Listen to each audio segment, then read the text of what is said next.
Tennis was my first love, and it attracted me so much because it's individual. Being out there on your own and solving a problem and hopefully coming out victorious. And if you don't, no one to blame but yourself. You can kind of look inside and be a little introspective and figure out what you need to do to improve. And I loved the feeling of trying to maximize that potential.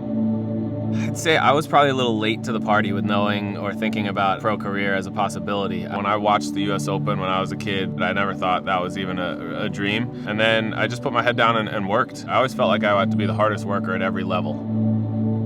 Tennis has really opened tons of doors for me. It's given me a life that I could have never dreamed of. It led me to meet my wife and my kids, and it's gotten me to meet some amazing people that are lifelong friends. I'm just so lucky that I have it, because it's also a sport that you can play forever. My mom's still playing into her 80s, and I hope I get to do the same because I still love it. I'm really, really thankful and lucky that I picked tennis when I was a kid. It took until I was about 18 years old and actually competed with some top pros and realized they were not so far out of reach.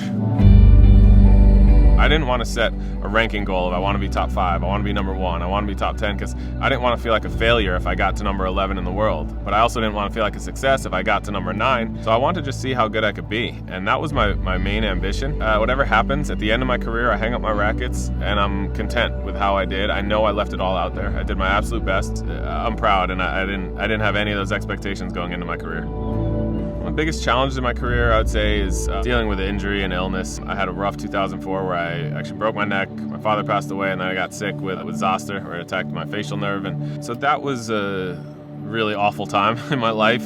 To bounce back from that was probably one of the biggest challenges, to come back and enjoy the game again, from not knowing if I would ever play again, to getting back to having some of my greatest successes after that. It was a pretty big mountain to climb. So getting through that and the day-to-day occurrences really made a difference. Instead of looking way beyond what I could be doing in a year or 2 years from now, I was looking at what I could do every day. Sometimes that was just going out and hitting for 10 minutes. That was all I could handle, and sometimes it was nothing. I needed to rest. I couldn't do anything, and I made a huge difference, and before I knew it, I was back on tour, and I'm having more success than I had ever had even prior to those kind of injuries. Those tough times, I for a while there, I thought about what I could do if I wasn't a tennis player. What else life has in store for me. But I also always kept gravitating back towards my passion, my love for the game. So it made it a pretty easy decision once I was physically able to compete again. There hadn't been, to that point in my life, anything that gave me the same kind of feeling, same kind of joy that tennis gave me, and that feeling of improvement.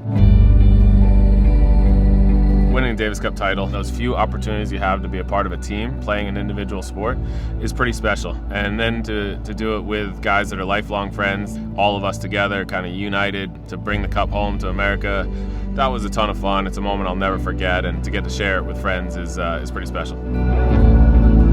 The feeling I actually miss about being on tour the most is that feeling of being prepared. The first day of a Grand Slam, the first day of a Master Series. I just love that anticipation of what's going to happen, and my best is going to be out there. That, to me, was always the best feeling. Think about my career, and I don't think really as much about regrets, because I did my best. That's all that keeps me smiling and happy with my career. I'm proud, and I didn't have any of those expectations going into my career. I think that's the one thing that's amazing about tennis. It's such an individual sport, and everyone has their own individual journey.